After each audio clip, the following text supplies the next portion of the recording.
At 6:30 p.m. and this meeting of the Board of Education is now called to order. I'd like to welcome everybody. We are meeting virtually again to be in compliance with orders from the Michigan Department of Health and Human Services. And we'll start tonight by seeing if all our trustees are connected. Terry. Yes. Thank you. Celeste.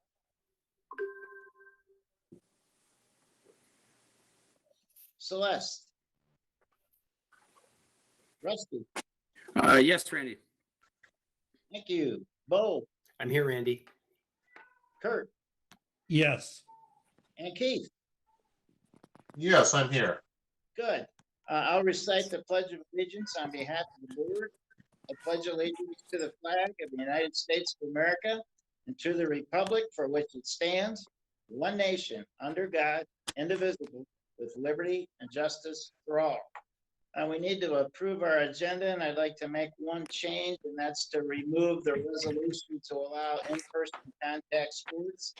Dan has moved it, and that began today. Is there any other changes to the agenda as presented? Okay, hearing none, is there a motion, please? Yes, Mr. President, I'd like to make the motion that the Board of Education approve the agenda as amended.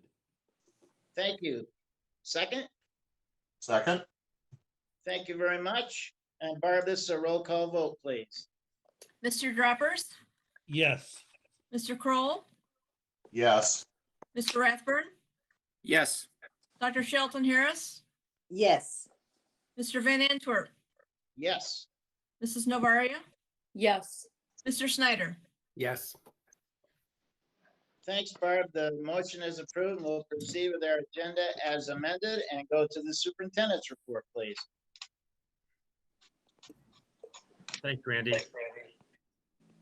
The first report that's up is the community teen update, and I think we have Lisa Miller and Sarah Brown are joining us today, and I think they have another guest as well. So I'm going to turn it over to Lisa and Sarah to talk about this annual event.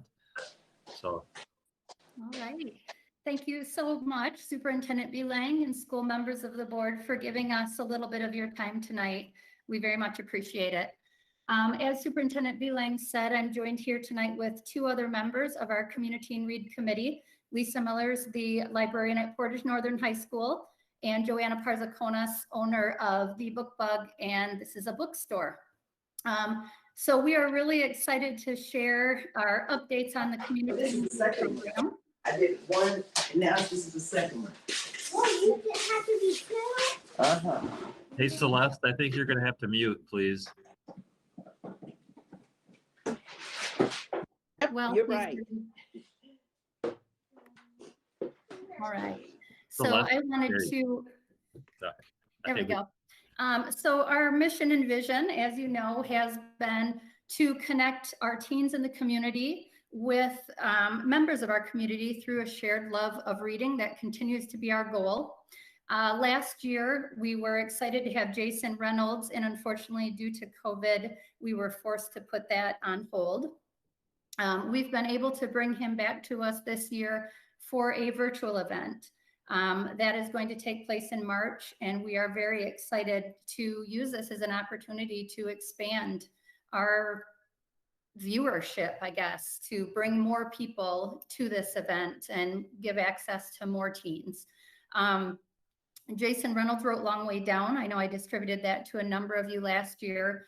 We at this point have had numerous, I think 500 to 800 students have read Long Way Down, with more reading it now. This year, we've been able to add an addition to that event, and we were bringing a second author on board for an evening event. That author's name is Brendan Kiley. Brendan co-wrote a book with Jason Reynolds called All American Boys. And I'm going to let Joanna share a little information about this edition.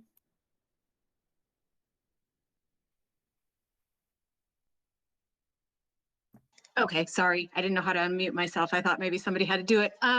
We're thrilled to have selected this book and to have watched Jason together with Brendan have a conversation about how they came to this story and how they felt the necessity to tell the story of a single incident from the vantage of two very different and distinct coming of ages experiences as a young Black boy and as a young white boy, and coming to hear each other and understand the story, and having an awakening, right? For Brendan, especially, as he speaks about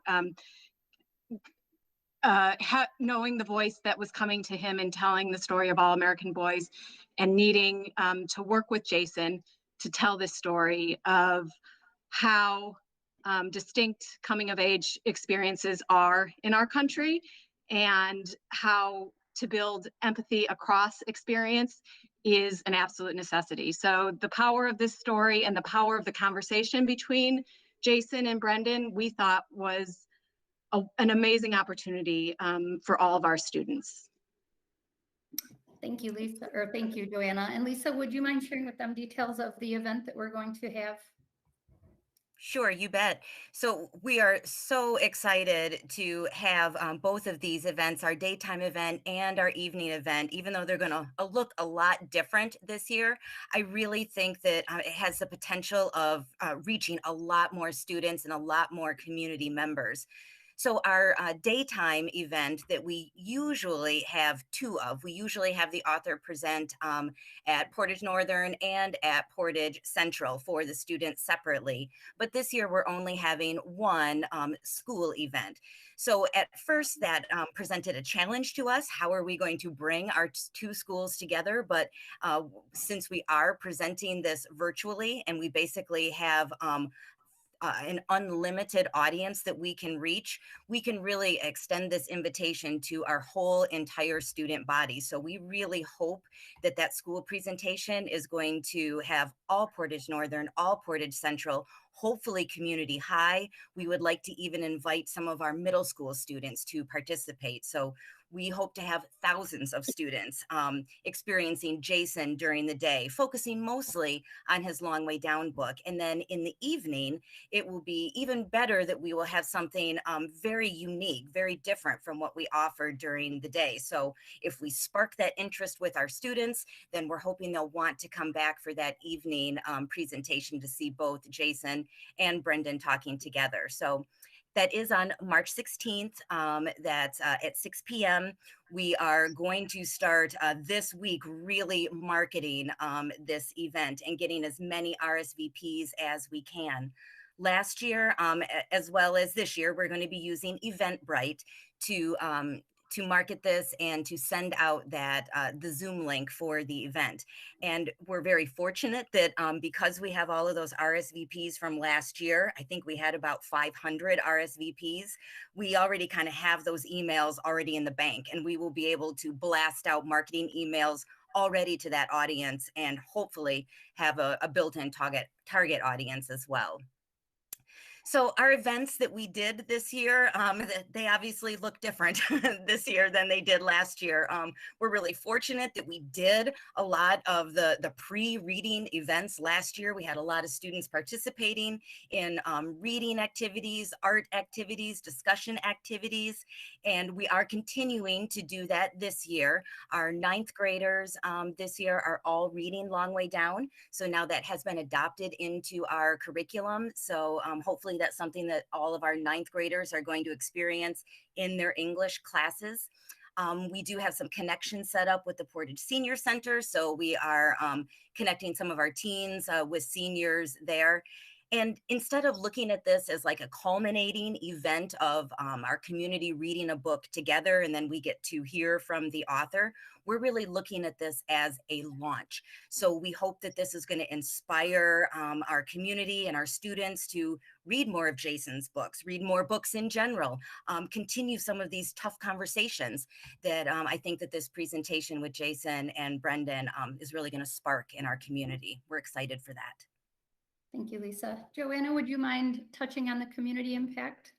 Yeah, so again, echoing some of what is said, the outreach that was done last year and the impact and the knowledge of once folks have gotten to know Jason and the way that he speaks about his work and speaks to the power of sharing story and the necessity to share story and tell your own story and connect with youth, there's just a visceral response to his energy, and that had a lot to do with how many RSVPs we had, which far exceeded any other year that we've hosted this event.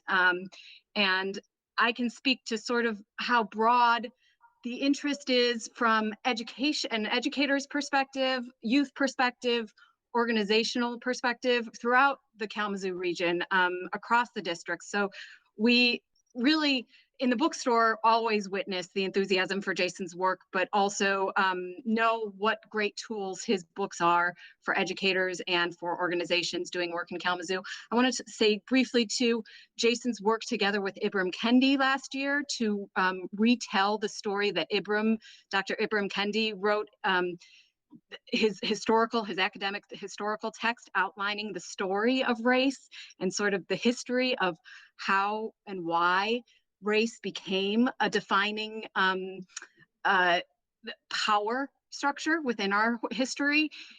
Jason's retelling of that history for youth has had an extraordinary impact and was such a resource for so many teachers and youth themselves throughout 2020 in navigating much of what we saw in the news and what we experienced in witnessing certain specific instances this summer, but coming to terms with the reality of race in our country still and understanding it from a historical perspective. So the power of Jason's work most recently and in 2020 thereafter has reached new levels of need, I think, for educators and for youth themselves. Yeah. Great. Thank you so much, Joanna. So that's kind of where we're going this year. We're really excited. We're excited for the opportunity that the virtual experience offers us, even though it's different than what we had expected. We aim to make the most of it, and we really look forward to the conversations that evolve out of books like they always do. If any of you are interested in reading either of the books, if you didn't get a chance, if you don't mind reaching out to me, I'd love to get books in your hands. And yeah, we thank you for your time. If you have any questions or anything any comments that you might have, there you go. Thank you, Bo. And we'll get that Eventbrite to you very soon so you can register to attend. We'd love to see you there. Thank you so much, everybody. Thank you. Thank you. We appreciate everything you're doing. It's good stuff. Thank you. Thank you. Have a great evening. You too. Thanks, Sarah, Lisa, and Joanna. Appreciate you being here. I don't really have anything more for the superintendent's report. We've embedded some additional information that will be presented during the extended continuity of learning plan update for the board. So if there are no questions on the community teen program, I'll move right into that, Randy. And that'd be good, Mark. Okay. Well, Mike and Michael and Kelly are joining us. I assume all three will be joining us, but we'll get started and present the updated plan. Team? Yeah, great. Can you hear me? Yes. Yes. Okay. I look frozen on my screen, but good evening, Superintendent Beelang trustees. Tonight we'll be presenting our monthly COVID-19 extended learning plan for reconfirmation. We'll give you an update on our K through 12 instructional programming. You guys have asked for more detailed attendance data, so we have some of that as well for you. We'll look at Kalamazoo County and regional health status, as well as our areas of focus and goals as we move into the remainder of the school year. So let's get some things started here. Mrs. Jensinius, I'll hand it over to you to give us an update on our elementary programming. Kelly? All right, thank you, Michael. So with elementary, we are continuing to deliver instruction using our PPS approved curriculum 4 days a week. That fifth day, students are still participating in standards-based asynchronous activities at home using grade level packets and choice boards through both in our PPS face-to-face and virtual options. Our KVIC program, we continue to have students participate virtually in that program, which is an asynchronous program, and that is utilizing our Portage, two of our Portage teachers, and that is the Lincoln Learning platform that they're using there. But knowing in all our programs, our support services are provided for students as needing supports or tiered interventions as through their IEPs, 504, and English learners. So we continue to do all that. As you know, February 1st, we had a transition of our students from either face-to-face or Portage virtual.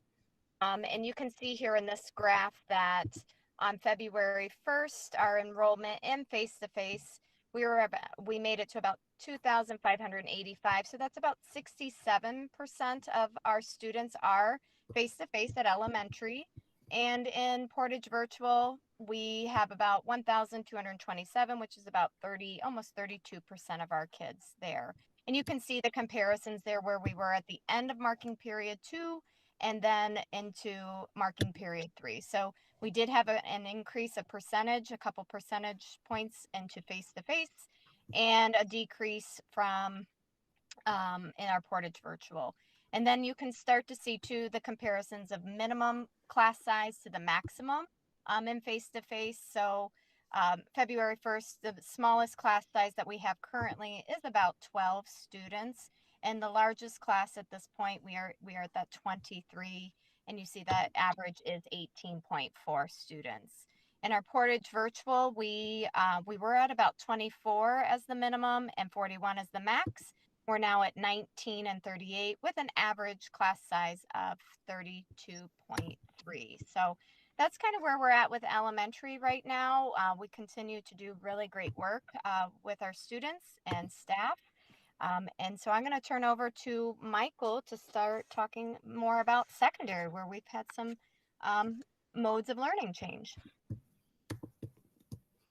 Great, thanks, Kelly. Yeah, my camera's frozen up, so maybe at some point I'll be able to log off and rejoin. But yeah, as you know, a second semester, secondary-wise, January 25th, some of our students returned to our classrooms, first time in almost 10 months at the secondary level. And we returned by offering a high flex instructional model where some were present in our classrooms and others are engaging in virtual learning simultaneously via Google Meet. We continue to offer Fridays as asynchronous learning days. They're being used for teacher collaboration. We're providing intervention for some students, and instructional planning related to curriculum and assessment is also happening on those days as well.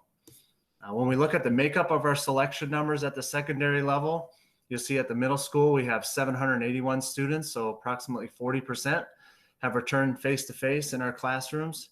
Our smallest class size that we see attending in person is 3, with the largest being 22. And when we look at our large spaces, such as gyms, performing arts, our largest class size is 22 as well. At the high school level, we have 716 students, so 26%. That have returned face-to-face. The smallest class size we see at the high school is 1, the largest being 14.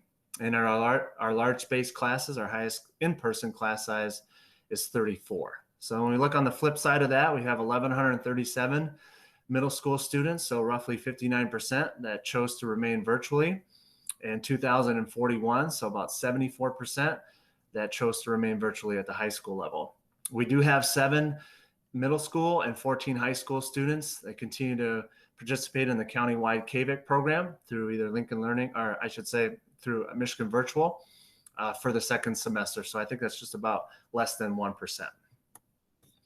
We look at our areas of focus moving forward. We're focused on improving attendance and student engagement as we try to move students along collectively, both face-to-face and virtually. Our teachers will continue to collaborate with each other, share best practices on the high flex instructional model. We're seeing some creative and innovative approaches across the district, and I know that will only continue to improve as we go. Our leaders are visible. They've been paying close attention to addressing and resolving some of the issues that have come up that we couldn't forecast prior to bringing students back. So I want to commend our leaders out there for being observant and putting out small fires before they became big ones.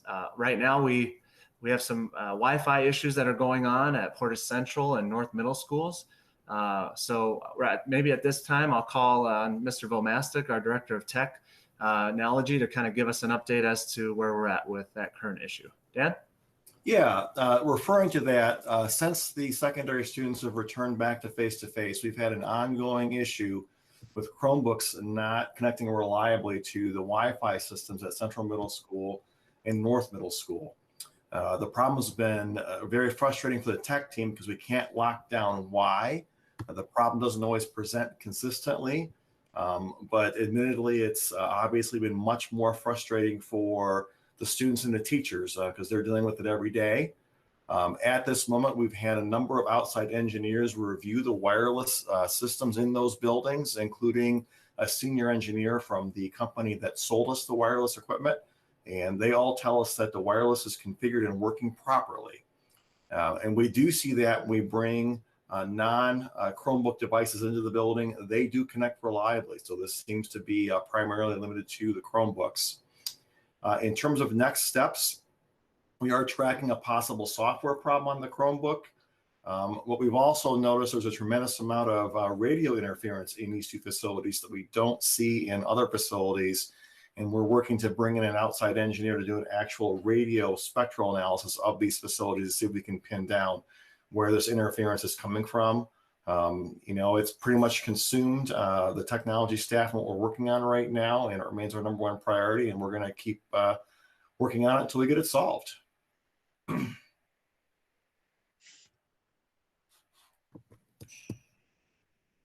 Okay, thanks, Dan. Appreciate the update on that.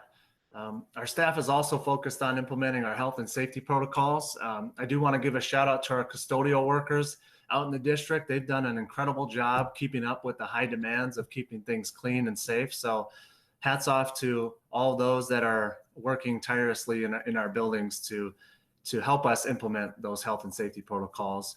As an executive and an administrative team, we're starting to discuss how we want to prepare for any marking period 4 changes. As more folks get vaccinated, hopefully cases continue to decline and more of our families request to return face-to-face in that last quarter. So we're looking at our goals and our values for how we want to finish off the school year, along with students who should be returning, and what momentum that we want to have to carry us into the 21-22 school year. So that's some recent conversations that are taking place. Lastly, we're looking at what our families going to want as we approach the 21-22 school year. We want to plan accordingly so that we serve all of our families with high quality instructional programming. So that will help dictate, you know, what we offer come fall based off of what the needs are in the community. I'll now hand it over to Mr. Huber. He's going to review some of our goals that we had previously built into the ECLP, and then we'll get into some of that attendance and that health data to finish off the presentation. Mike, I'll hand it over to you. Thank you, Dr. Pasco, and good evening, trustees. It's good to share a little bit with you. Getting right into it, our ECLP required some goals from us to continue through the school year. We set up 3 goals, basically some reading literacy goals as well as math goals for our students K-8. And so goal number 1 is our reading goal for K-5. And so we're still going to use the Acadience measurement, which you guys also know as DIBELS, to take a look at that. And we want 60% of our students to meet or exceed the grade level benchmark in that. Our goal 2 there is 60% of students exceeding the ELA reading performance on NWEA. And this is for our middle school students grades 6 through 8. So that's what we're targeting there. And then for mathematics at mathematics K-8, we're going to use the NWEA score as well and look for 60% of students to improve in their performance from fall to spring. So it's a very short window. The state wanted to make sure, and the legislation wanted to make sure we set up a goal for this year so that we continue to focus it. You can see down there in the blue section that we have some progress monitoring updates. And right now our elementaries are engaged in engaged in Acadience and then subsequently NWEA testing. And our middle schools will be doing that testing in spring. So at this point right now, the Michigan legislature has not changed any testing expectations for this school year. And so right now we're preparing for MSTEP, SAT, and PSAT as directed by the state. That may change based on some of the waivers that Dr. Rice has sent up to the U.S. Department of Education. If we take a look at our two-way attendance rates, we have similar numbers that you've seen before. And of course, we know that means they've been present for at least one period at one time during that week. And we know that this number has always kind of been a point where we want to get a little bit deeper into the data. And so we have some more deeper attendance data for you this evening that we'll also include when you get the slide deck when we're finished. That might be a little small there. I can see a few of you leaning in. So I tried to get those numbers large enough. What this is a detailed secondary attendance report. And let me explain what you're looking at. What we've done is done a 2-week snapshot, attendance by hour. That means for students that are attending 7 classes at 4 days a week, that would give you 28 opportunities for an attendance code on any given week. If we couple that over a 2-week period, that means there's 56 possible attendance opportunities. And so we only looked at absent or present. We did not differentiate the type of present code that they were, or any tardies, or any school-based absences resulting from something administratively. And so what we've done is categorize along the horizontal axis here is the ability for us to look at how many periods they were absent. So we would consider 7 absences on this chart a day of being gone from school. That may be 7 periods all first hour for 7 days straight, or it may be that they missed periods 1 through 7 in any one day. But this first column here is people who have been absent between 0 and 7 class periods over that 2-week window. So 84% of our students were present and were there for at least all the days. That would be 8 consecutive days, or they missed maybe 1 day or a summation of periods that would be up to 7. Each column represents 1 extra day of absence. So there are 8 columns here. It's this column on the far right that would concern us. This represents students who have missed all 8 instructional days in there. And so we have 1% or 25 students. This is the place where our principals and assistant principals are acting, making those connections and contacts along with our counselors who are doing the work to find out what's happening with those students. So if we look in this mid-range of data, these would still be students who we're concerned about, and we certainly haven't let go. And we think while this first number looks good, we know we have work to do organizationally, as well as how we address students and start to hold some sort of connection and accountability, as well as grace and understanding that we're during a pandemic related to attendance. So these are some better numbers for how we're approaching attendance and what we're seeing. I have the same chart for elementary, and their attendance looks very similar. Again, we see the bulk of our students have missed only that 1 class period over 2 weeks. So we have 93% of our students there in attendance. They take attendance twice a day. So their size is that we still look at a 2-week snapshot, but there are only 16 opportunities for attendance codes to be entered. So for a student who is gone, and we had 14 students over here on the far right who were not in attendance at any of those class periods, whether they were in person or virtual, and we try and account for those. And I know that's where elementary principals and engagement specialists are working hard to identify those students and continue to engage them, encourage them to come in person. I kind of want to pause right here and see if you have any questions on those 2 pieces of attendance data.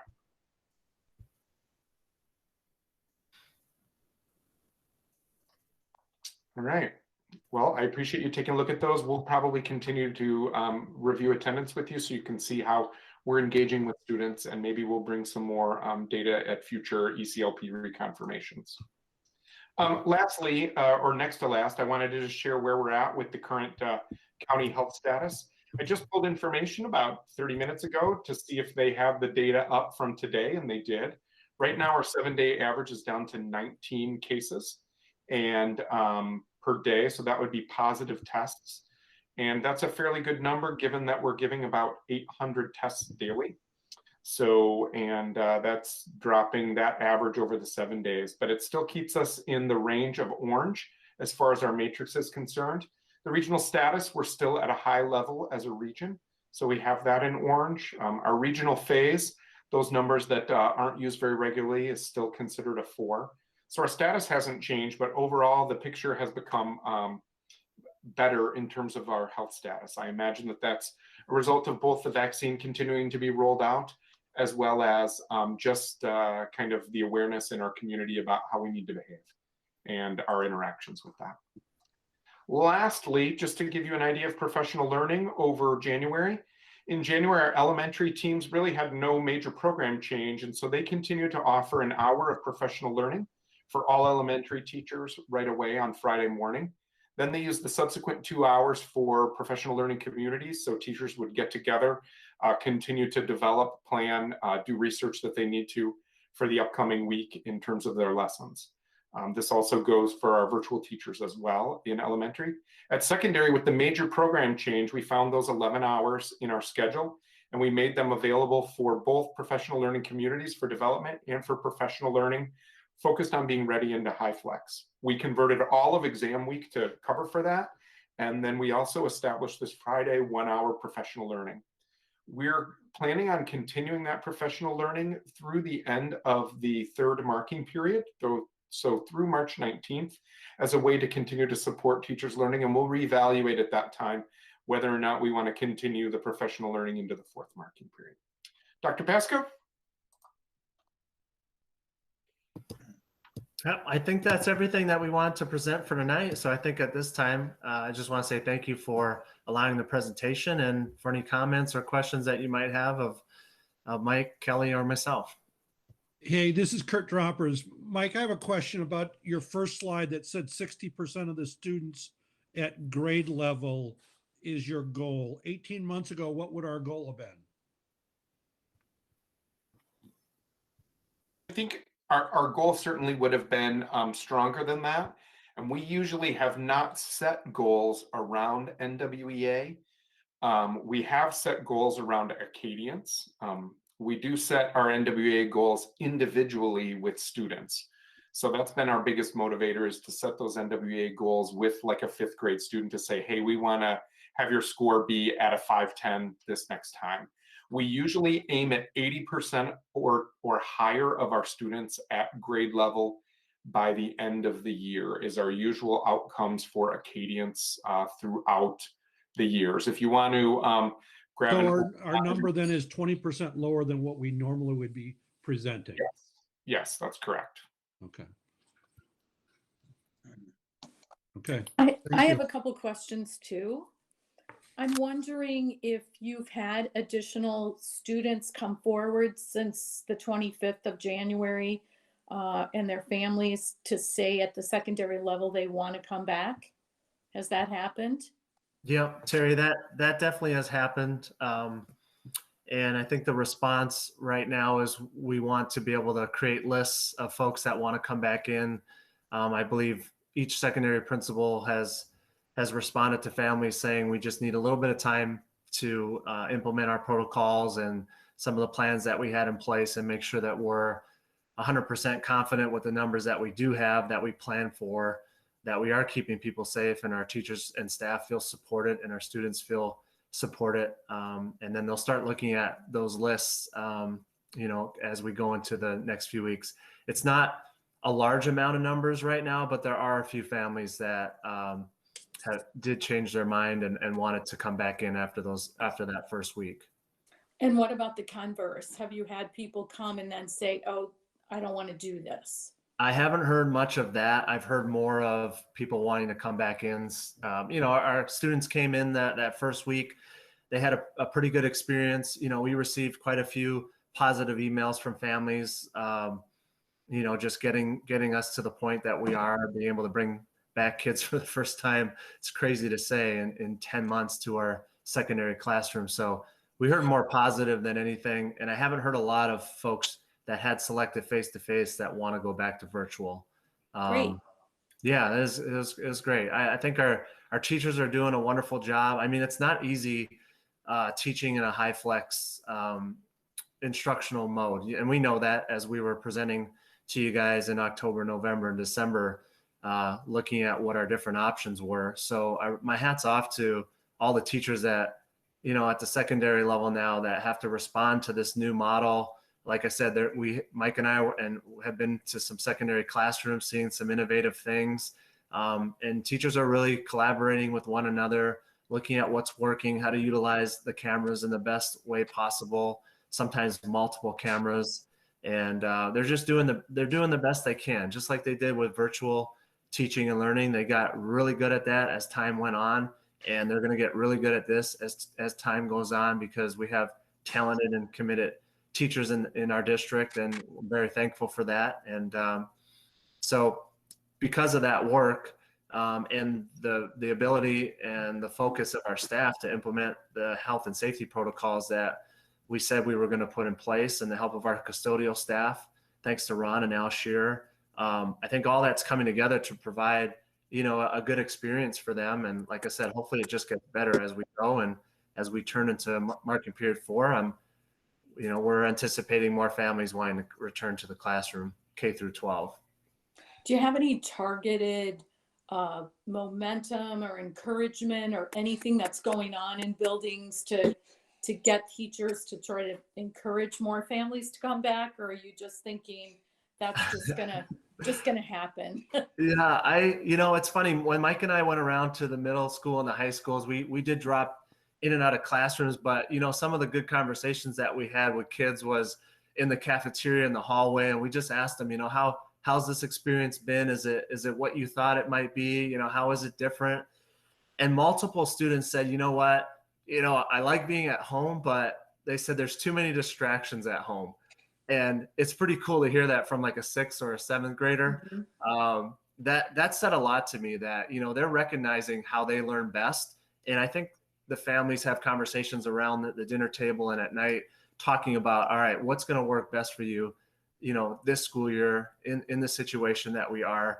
And it was really good to hear that from, especially our youngest secondary students, to say, hey, that is not the best mode of learning for me at home. Too many distractions. So I think maybe more folks will have that type of conversation, and more of our students might have that self-realization to say, hey, how am I going to be most successful in this environment for the remainder of this school year?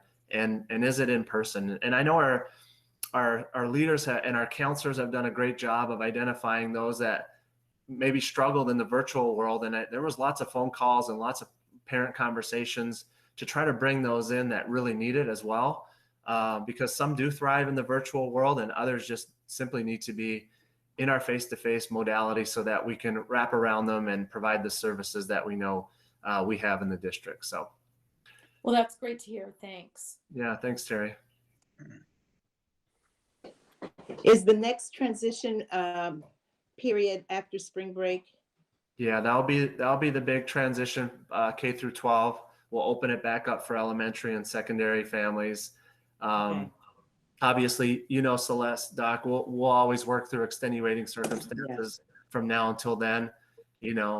Students are struggling across the board. We're not going to keep them in a modality that's not working for them. That's not what we're here to do. So we'll have those individual conversations over the next, month or so. But yeah, in terms of opening back up the selection process so that we can plan for that 4th quarter, that's going to come during that market period 3, market period 4 transition. Okay, very good. Mm-hmm. Hey, everybody. I just want to say, hats off to everybody. I have 2 boys that returned to the building, and they are thrilled. This is I feel like we're coming out, at least for my family, coming out the other end of this thing. My wife she's a physician, she's been vaccinated. My kids are back in routine. That's the big thing that I see. I see, and they agree, is just getting up at 6 a.m., taking their shower, having their breakfast, getting in their car, going to school, and there's some pretty cool routine. And then they get that extra time sometimes. Teachers sign off, and they get to have that engagement with the kids, and the kids get to engage with the teachers. And so I feel so bad for the kids who chose not to. I tell my kids they're there to learn, not get grades. There's so much learning that goes on beyond the academic portion. And boy, you're trying to get a leg up in life, and the kids sitting in that building really have the advantage, I believe, over the kids sitting at home. So hopefully parents and kids make a choice when it comes available. But I agree with you guys. You have to be purposeful in those decisions and how we come back, because we want our kids that are in the building safe. We want our staff safe.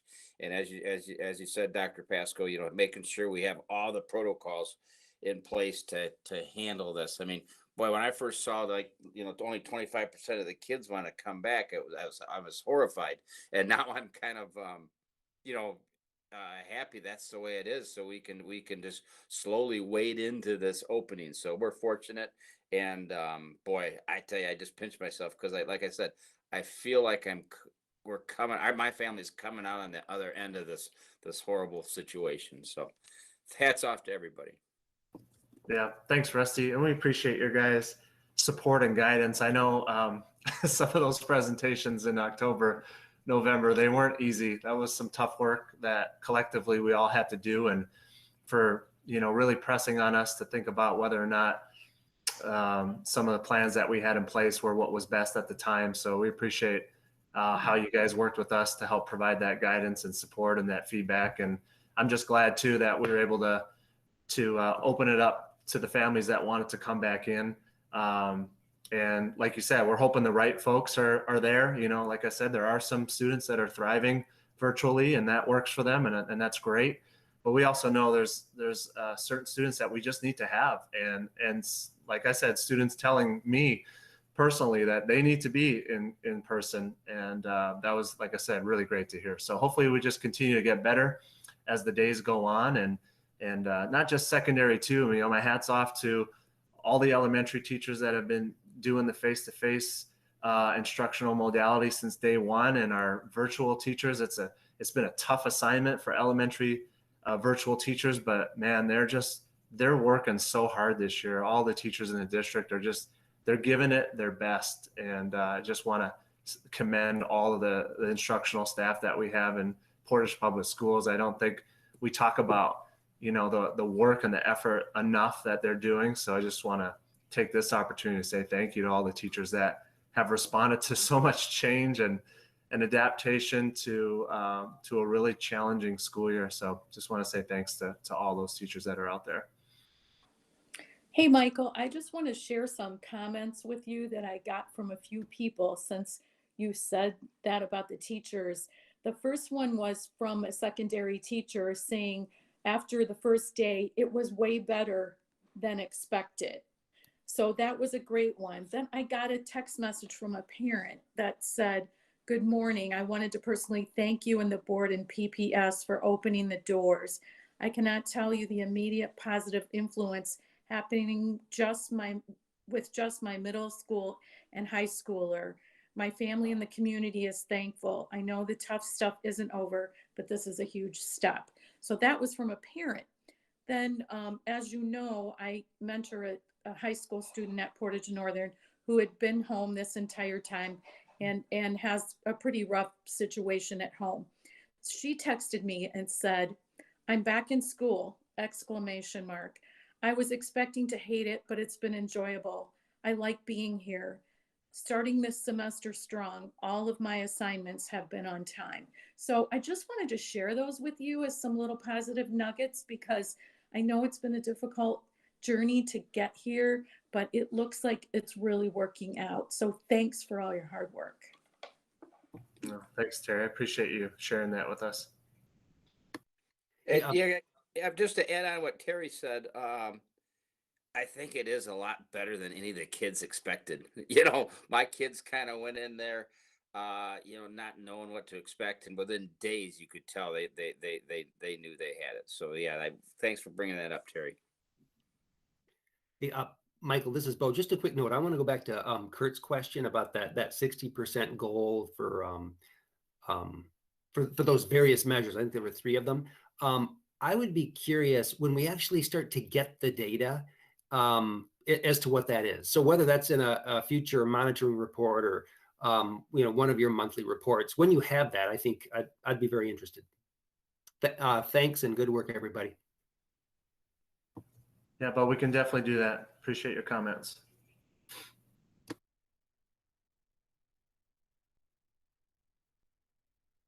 Any other questions for our presenters? Very good. Thank you. Thank you for your presentation. And again, thank you for all you are doing and all our teachers and instructional staff are doing to make all this possible. Thank you. Yep. Thank you, board. Have a good night. Thank you.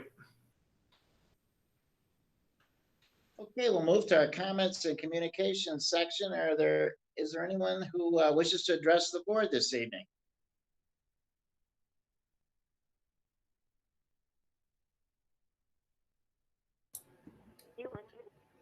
Hello? Yes, is there anyone who wishes to address the board this evening? Can you hear me? Yes. This is Steve Savage from Central Middle School. Yes. All right, I would like to address the board. As was brought up earlier, there is an internet situation at the Central Middle School and North Middle School. Everyone in this meeting keeps talking about how great it is having students back, or even getting more students back in their school. And I'm very happy that those very specific examples are going well, but you know what isn't great is students returning to Central Middle School with no internet. It has now been 2 weeks that face-to-face students have traveled from teacher to teacher, not knowing whether or not they will be able to access the materials they need to learn. They have been asked to form new routines, learn how to navigate a new building with new expectations, and relearn how to interact with one another, all while having no consistency and no equity in their learning structures. Bringing students back to our school with these current issues has left both the virtual and in-class students woefully underserved. It's just not fair. We have spent the last 5 to 10 years pushing towards a digital school model with little to no need for pencil or paper. We moved into a beautiful new state-of-the-art building that cost tens of millions of taxpayer dollars, and yet we can't even get the internet to work consistently. I cannot begin to express to you the level of embarrassment, frustration, annoyance, and sometimes anger I feel in my classroom every day while I have 30 kids staring at me wondering what we should be doing. If I try to teach old school, then my virtual students are penalized because they didn't return. If I teach like I normally would, then my in-school kids can't participate. A survey was sent out to our CMS staff to see the impact of poor internet on our staff and students. 35 teachers responded, and 49% said the lack of internet was detrimental to students learning in their classroom. 14% of our teachers said they weren't experiencing any issues at all. So that means 5 teachers in our building haven't had any internet issues at all. How is that possible? And on that note, why aren't other schools in the district experiencing this problem? It is apparently only a major issue for the 2 new middle schools. And I've explained to the tech team that it isn't just Chromebooks that are having issues. None of our phones or outside devices will connect in the classrooms of teachers experiencing problems. I wanted to share a couple teacher thoughts with you. These are from the survey. In my class, students cannot access Google Classroom, Google Docs, Google Drive, Quizlet, GoFormative, or anything really. I have tried sending them to the hallway. I have sent help tickets to the tech department every class period when I should be teaching. In my class, at any given time, no more than 50% of my students are connected to the internet, though that connection is usually not strong enough to actually do any real class work. During our HighFlex training, we were advised to have the kids in breakout rooms so the virtual and face-to-face kids can still work together. Obviously, since face-to-face are not allowed to log into the Google Meet, this is not an option. So virtual can do breakout groups, so face-to-face just talk loudly while being socially distant. In my class, engagement and collaboration with online classmates is impaired. And class assignments and formative assessments with real-time feedback and lesson adjustment are unable to be accessed by in-building students. We put students back in school because it was supposed to be better for them. This is not better. Students are wasting time in an already incredibly difficult year of school. Students and teachers are being exposed to a possibly deadly or debilitating virus now for no reason. Our job is to teach kids, and believe me, we are trying, but we aren't being given the necessary tools for our current world. No internet for a day is maybe understandable, but 2 weeks is crippling. A few months ago, the board decided that bringing students back to school was a good idea because parents let you know that their kids were struggling at home. Now we have an entire school struggling and a bunch of teachers that want you to know that something needs to be done. There has to be a solution, whether it's moving the students back into the large areas that seem to have less problems or sending all kids home until the issue can be resolved. I know the tech team is working on it and they are trying, but at this point it isn't working or helping. I implore the board or anyone really to come up with a plan that will allow our students to be successful. Thank you for your consideration. Thank you for your comments, Steve. Is there anyone else who wishes to address the board this evening? Okay, we'll move to comments by board trustees. please.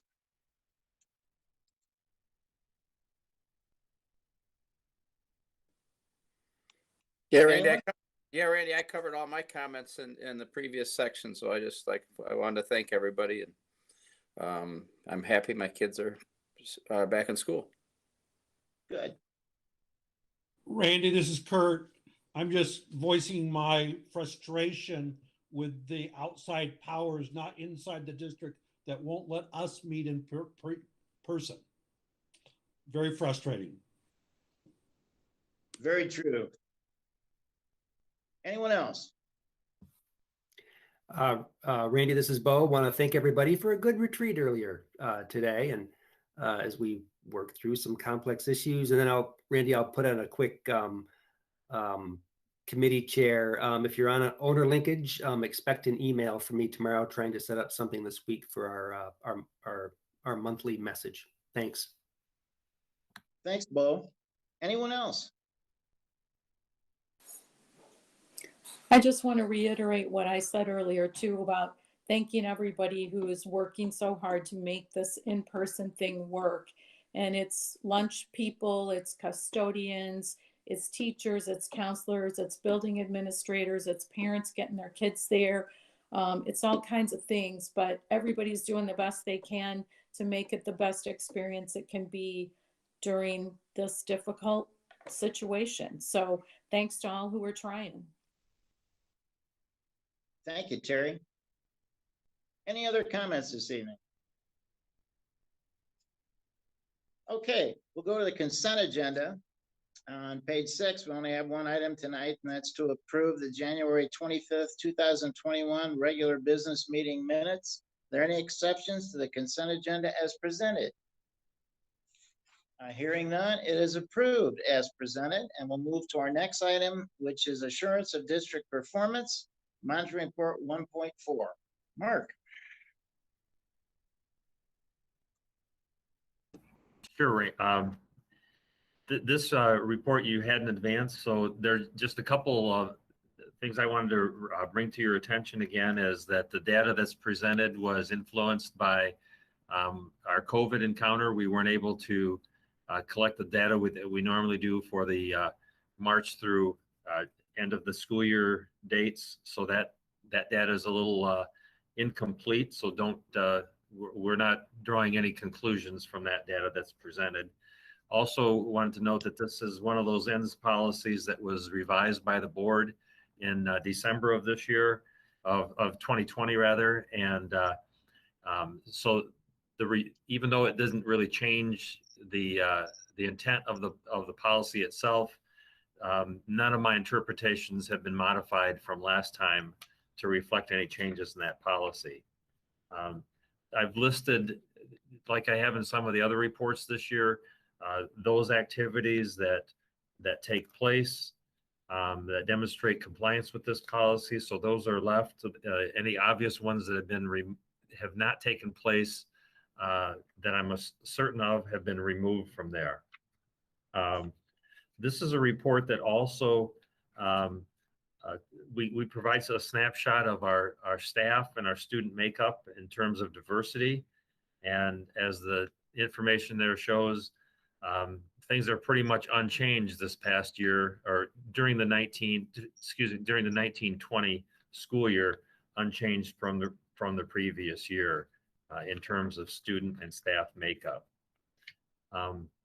Under the responsible citizenship portion, we present 4 areas of data: the truancy, physical assaults, illegal possession, larceny, and attendance. And again, the data that's presented there is through March 13th of last year. And there is a downward trend, but again, I caution you not to make any inferences there based on that information. The same with our student attendance. That remains high throughout, but again, that's through March 13th. I wouldn't say that would significantly decrease even over those 3 months through June on that. So again, a report very similar to what you've seen in the past. The results are very similar, and that's really all I have on that report. Be happy to answer any questions that you have on it. Thank you, Mark, for the report. Are there any questions for Mark? Randy, I just underscore, I mean, this goes back to our retreat today, and there's a key graph in here, and it's the ethnicity of our student body and versus the ethnicity and race breakdown of our staff. And as Mark said, we're out of whack there, and we as a board, I think we'll wrestle with this and embed, figure out a way to embed some expectations and policy. But I mean, a number that jumps off the page is our student body is approximately 70% white, and staff about 95%. And so, you know, this is a changing community. This is not, you know, your grandfather's Portage. And anyway, we will figure out ways to elevate that issue in policy. Thank you. Thanks, Bo. Anyone else? All right, is there a motion, please, on page 12 to approve the monitoring report? President Van Antwerp, I move that the Board of Education accept the monitoring report 1.4 ends as a reasonable interpretation and evidence of compliance with policy. Thank you, Terry. Is there a second? I'll second. Thank you, Kurt. Barb, this is a roll call vote, please. Mr. Kroll, Yes. Mr. Rathburn, Yes. Dr. Shelton Harris, Yes. Mr. Van Antwerp, Yes. Mrs. Novaria, Yes. Mr. Snyder, Yes. Mr. Droppers. Yes. Thanks, Barb. The monitoring report 1.4 is approved. We'll now move to our next monitoring report on executive limitations policy 2.4. There's a motion on page 25. Is there a motion, please?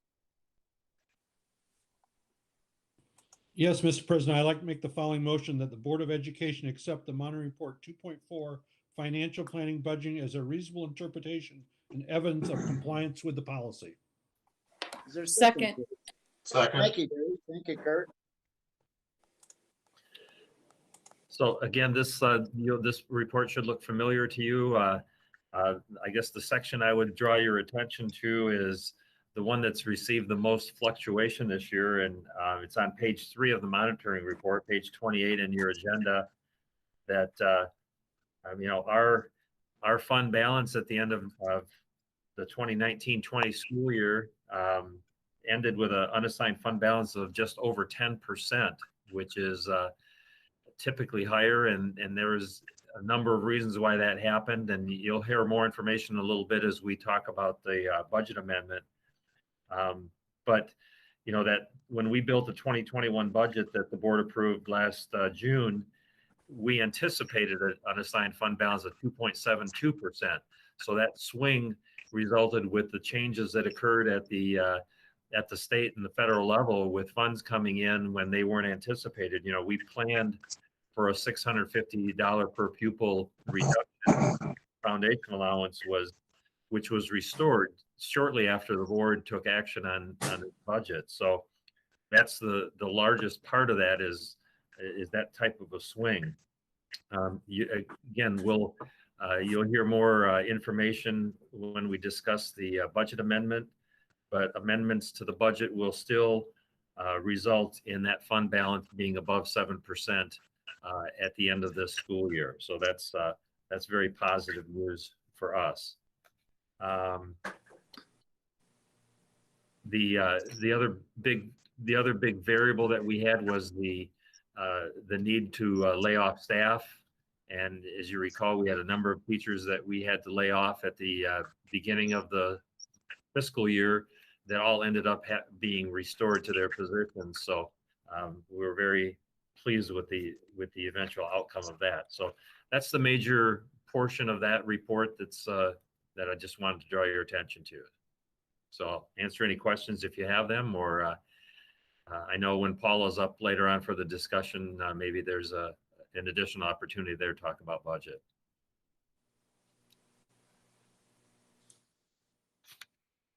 Great report, Mark. Great results. Any questions for Mark?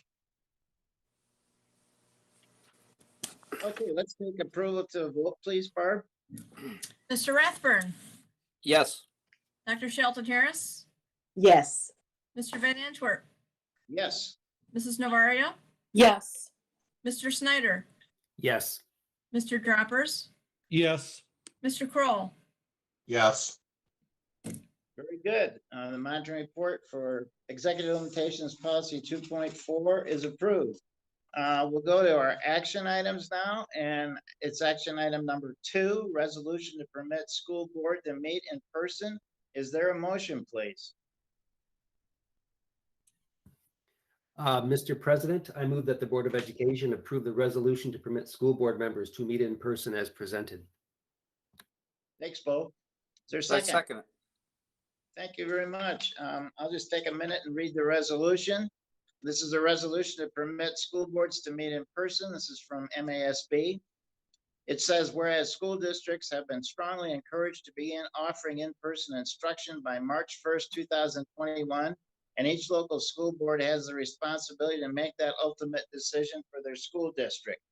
And whereas Portage Public Schools has worked diligently to prepare for and implement the return to in-person learning for all students in grades pre-K and K-12.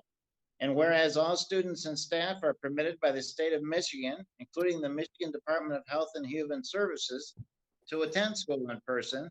And whereas members of school boards are the only individuals in their school districts who are not permitted to meet in person.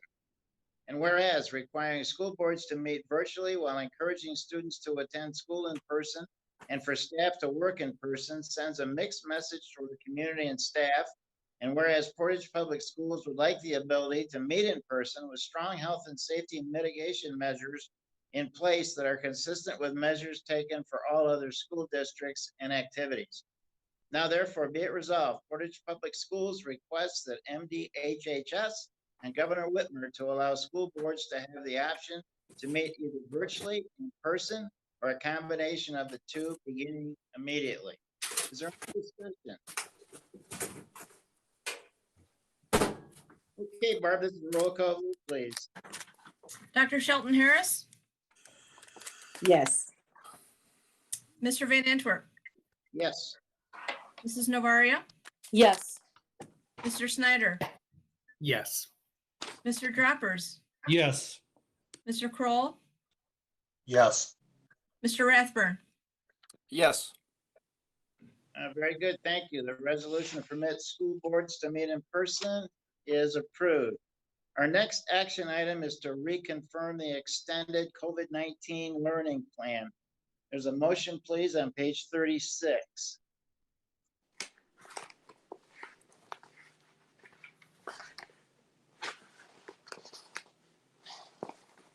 President Van Antwerp, I move that the Board of Education reconfirm the 2020-21 extended COVID-19 learning plan as presented. Seconded. Thank you, Terry. Both second, very good, thank you. Any discussion? Okay, Barb, this is a roll call vote, please. Mr. Van Antwerp, Yes. Mrs. Novaria, Yes. Mr. Snyder, Yes. Mr. Droppers, Yes. Mr. Kroll, Yes. Mr. Rathburn, Yes. Dr. Shelton Harris, Yes. Very good, thank you. The extended COVID-19 learning plan is approved, and we'll now move to our discussion items. The first one is the 2021 budget amendment.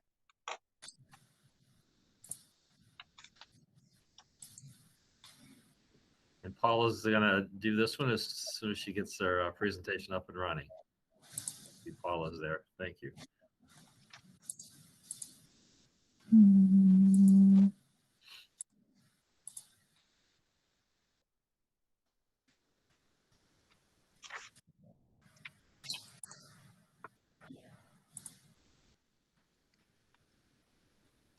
Okay, can everybody see that?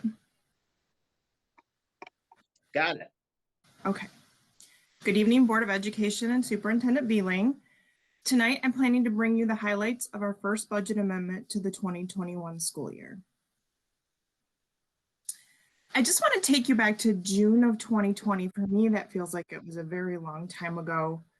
and talk about some of the assumptions that we took when building our preliminary budget for the 2021 school year.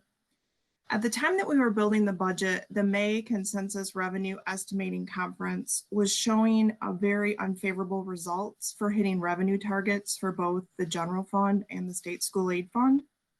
And they were preparing districts to embrace a possibility of a $650 to $700 reduction per pupil.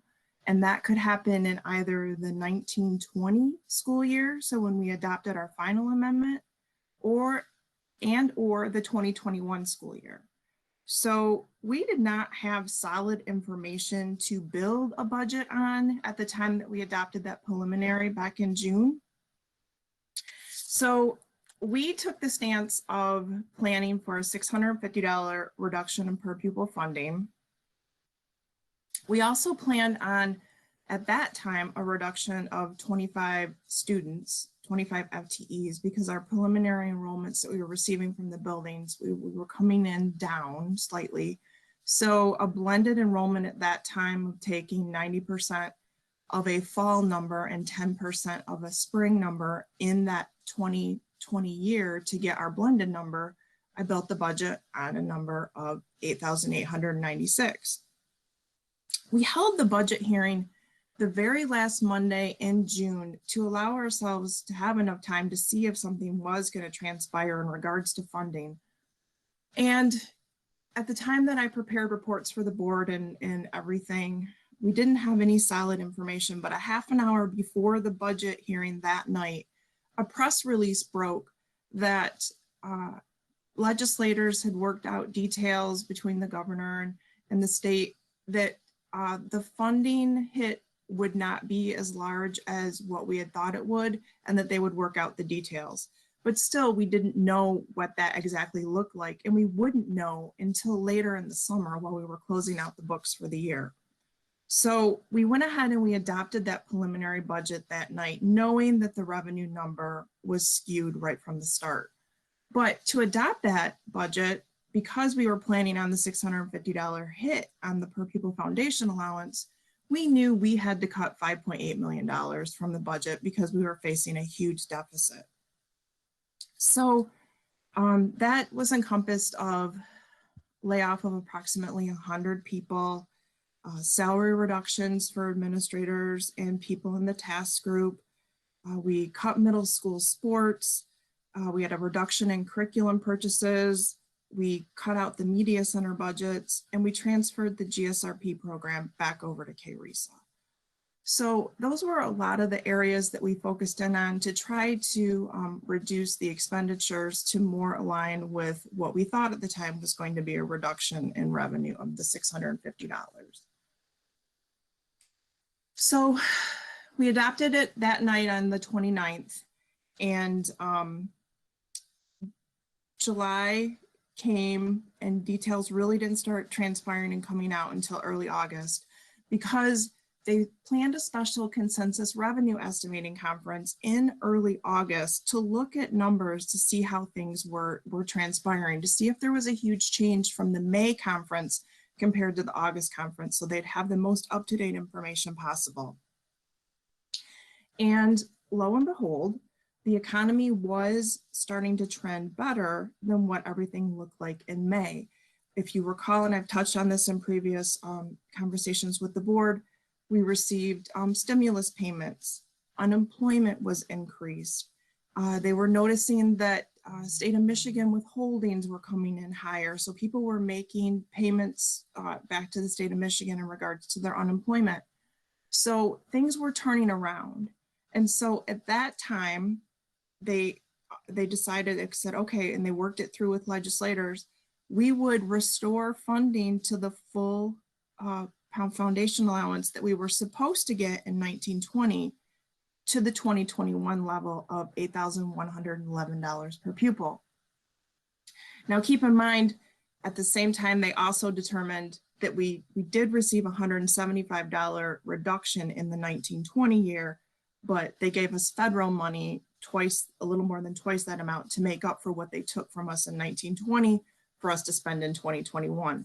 So Included in that state aid package was also a one-time payment of a $66 increase per pupil. They categorized it under 11D. They did not roll it up into the per pupil foundation allowance because they were stating that that dollar amount may not continue. So they just put it in under a categorical. They were also planning for the fact that due to the pandemic, they changed our funding formula for this year only and developed a super blend formula for us. And I will cover that on another slide here in just a few minutes as to what that looks like. But ultimately, they're going to look at more than 1 year's worth of funding to calculate how many students they're going to pay us on. And they also waived our days and hour requirement. We typically had to hold instruction for 180 days, 1,098 hours. And because they labeled everybody as a pandemic learner for this school year, those particular requirements were waived.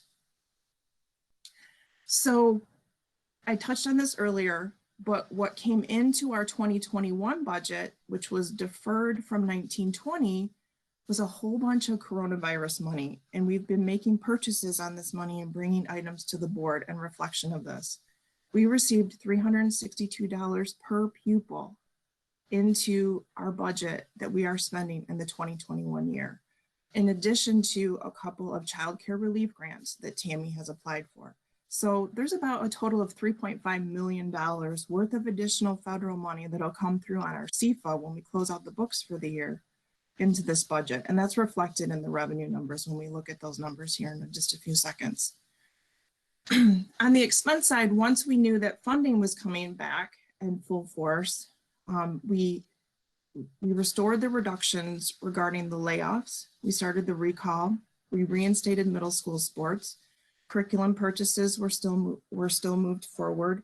In this amendment, we're restoring media center supply budgets and the salary reductions that were put in place at the time that we adopted the preliminary budget were reinstated. So that was August. Our final state aid payment comes in for the school year for 1920 in August.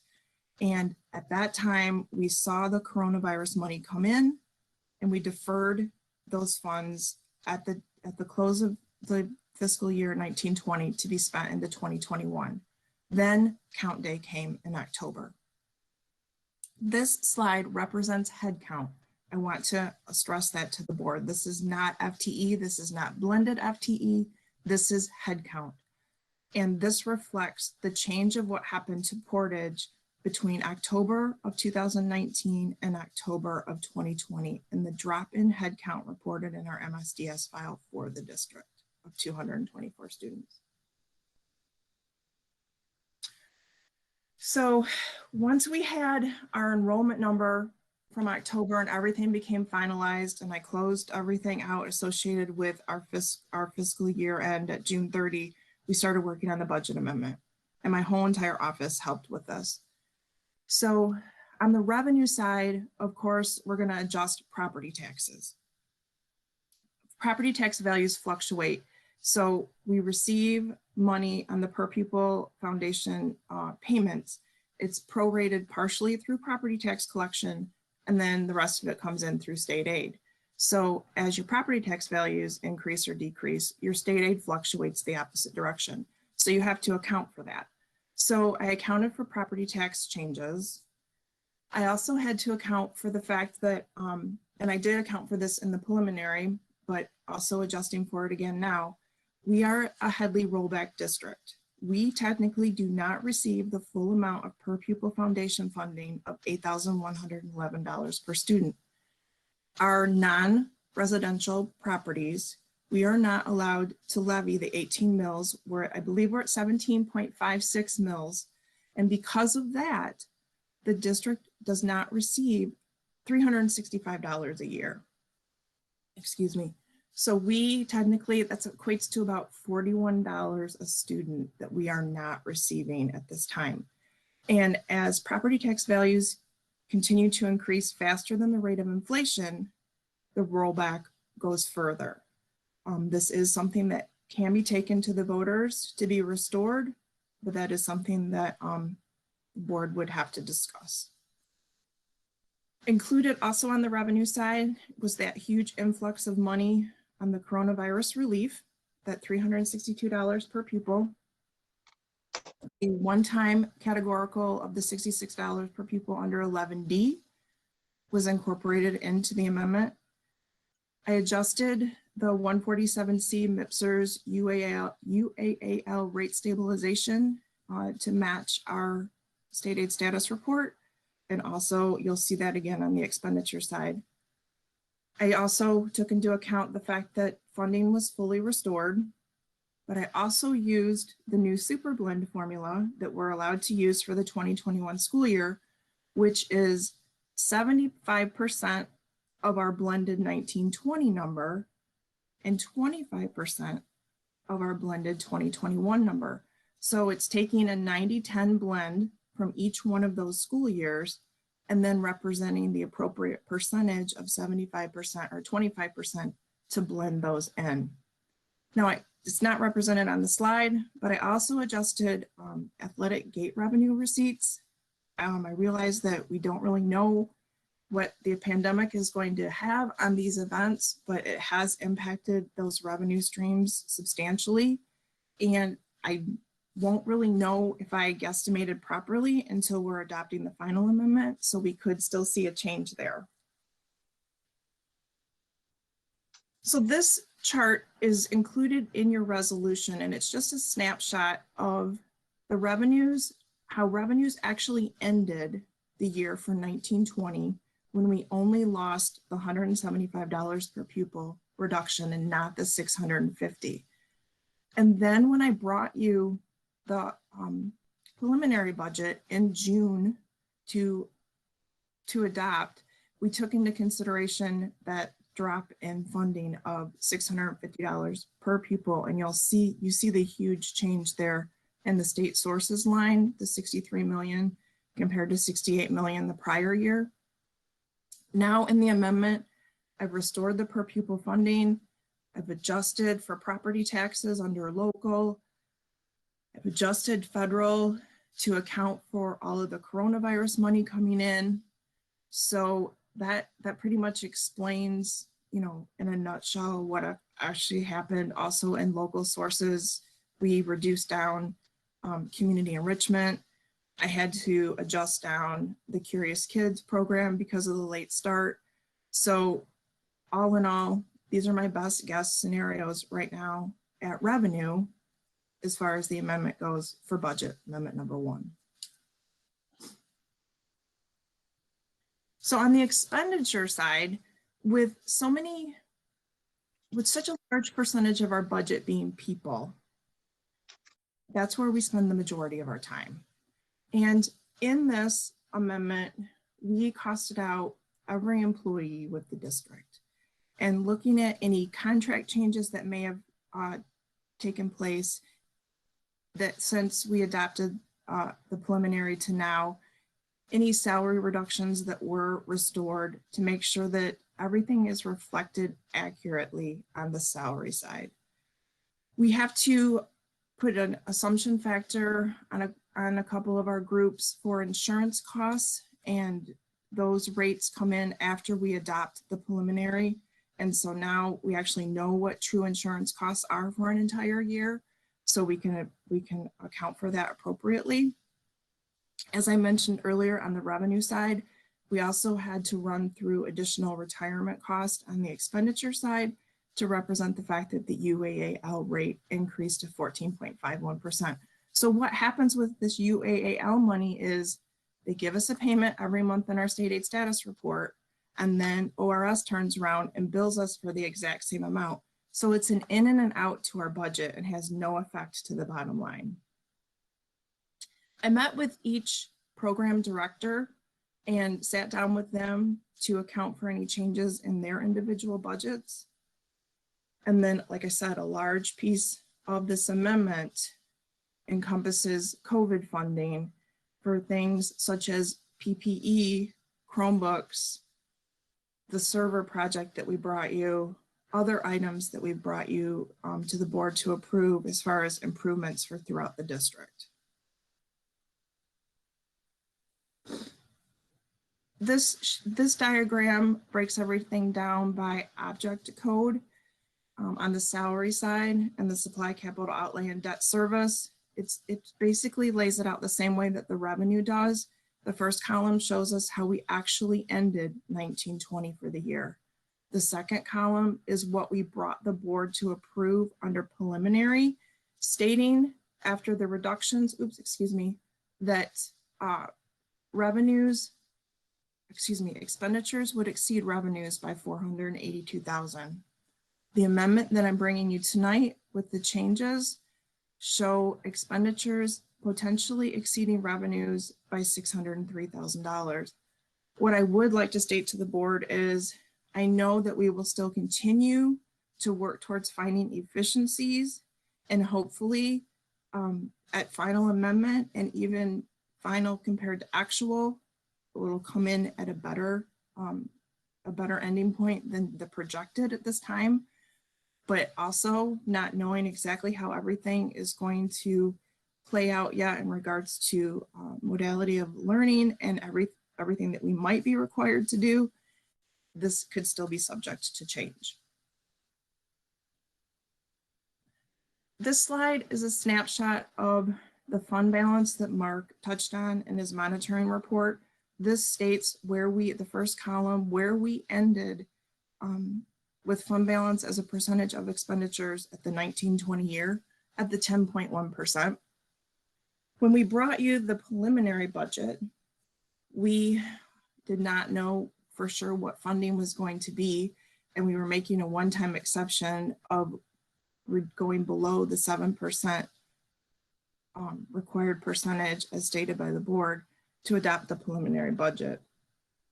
Now, with the amended budget that I'm bringing you tonight, it shows a potential estimated fund balance as a percentage of expenditures to be 9.17% with my amendment. Now, keep in mind, this could still change with the final and will still change based on actual.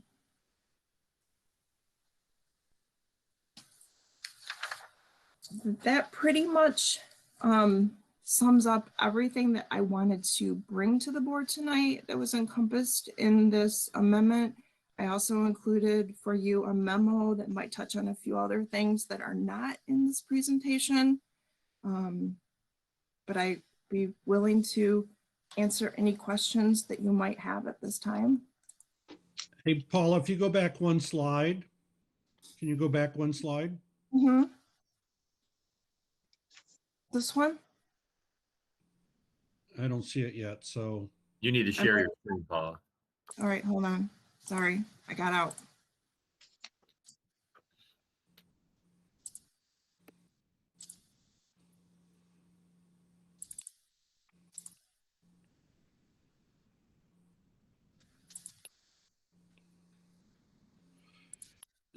Oh, That one? yeah, I mean, shouldn't the ending unassigned balance in the actual at 9,500,000 translate into the amended budget of 10,000,004, the top line on the other side? Shouldn't those numbers be the same?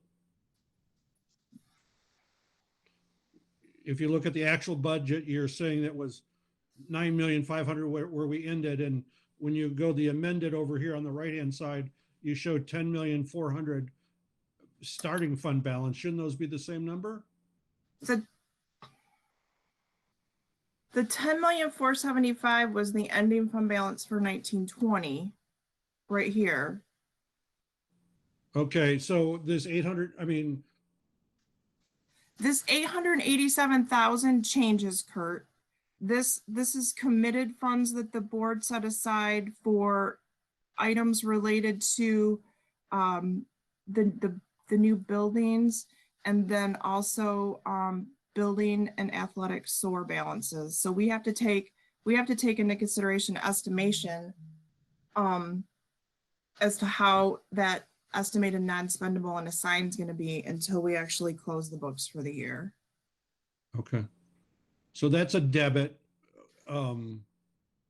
or a obviously you've already spent the 800,000, right? Or not? No, not necessarily. That number has to be calculated separately once all expenditures are posted to the general ledger for the year.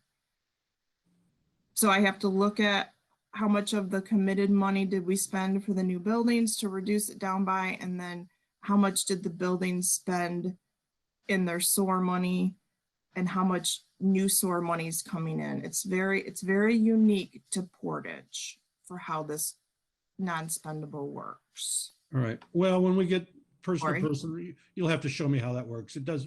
I don't have it figured out. So, but that's okay. I'll gladly go over. All it. right. Hey, Paula, this is Bo. I mean, I'm just reflecting back on the anxiety at the meeting back in June and comparing it to this report, and this just seems so anticlimactic, which is, that's probably high praise for you. And, you know, we got some breaks, and I think you've done a nice job kind of sweeping all this back up and making sense of it. So, and you know, I mean, we have one number that we have in policy as a financial expectation, and that's the fund balance, and 7% or more, and you're at 9.17. So big picture, that's a good thing. So thank you. I think a few things could still change before the end of the year, but obviously both revenue or expenditure could fluctuate. But like I said, I'm hoping that the positive trend. Paula, I just wanted to say thank you for taking me personally down memory lane. That was, we, like Bo said, you know, a lot of ups and downs and ins and outs and add-ons and all kinds of things. And it just gives us a good perspective of where we were, where we've been, and hopefully where we might be going. So thanks a bunch, and where we are for sure. Thank you. Any other questions for Paula? Just a quick note here, you know, to counter the good news with the potential gray cloud is that drop in head count is, you know, we'll just see how, you know, if that bounces back at all, and fingers crossed, but that's concerning.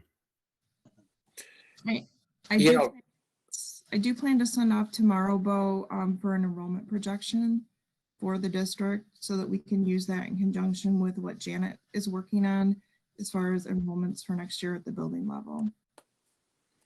So does anybody know what other districts have experienced in head counts dropping? Is it pretty normal what we experienced that other districts experienced?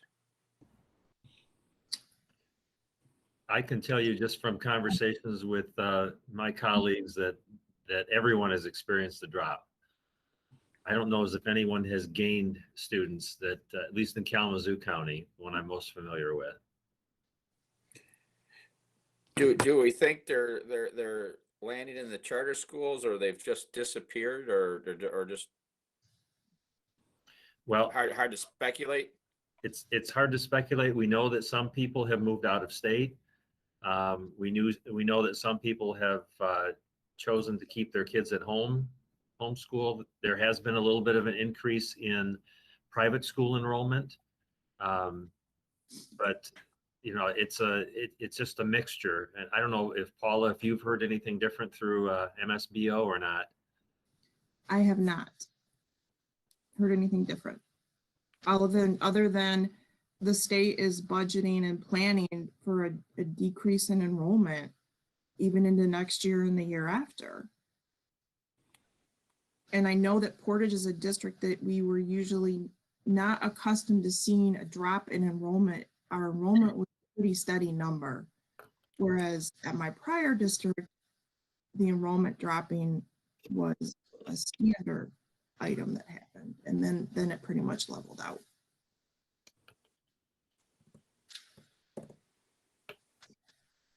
Any other comments, questions for Paula? Paula, thank you for your presentation, and thank you for all the work you and your staff put into this. It's another exception to the year. We appreciate it. Thank you very much. We have one discussion item left, and that's choosing a candidate to serve on the MASB Board of Directors. There are 3 candidates for our region: Pamela Dickinson, president of the board at Comstock Public Schools; Ella Harrington, a member of the Covert Public Schools and the treasurer there; and Don Myers from Harper Community Schools. He serves as the vice president there. We'll be voting on this next week. I would appreciate it if the board would consider supporting Don Myers. He served on the MASB Board of Directors since 2019. He's been on the Harper Creek Board for 10 years. He's a former superintendent and holds the MASB Master Diamond Award. He's an alternate MASB representative on the state's Special Advisory Committee. According to his statement, he is all about maximizing student learning during and after the pandemic and equitable education, including funding. And I would add that Harper Creek has been face-to-face since September. I've met Don at several MASB events. He's a solid guy, good leadership skills, and he obviously brings a unique perspective to the MASB board. And to me, it seems like a mistake not to consider supporting him at a time when his service is just becoming effective as a member of that board since 2019. Anyway, so the information on all the candidates is there, and if you have any questions, please let me know. And we are at the end of our agenda, so we are adjourned. Thank you very much.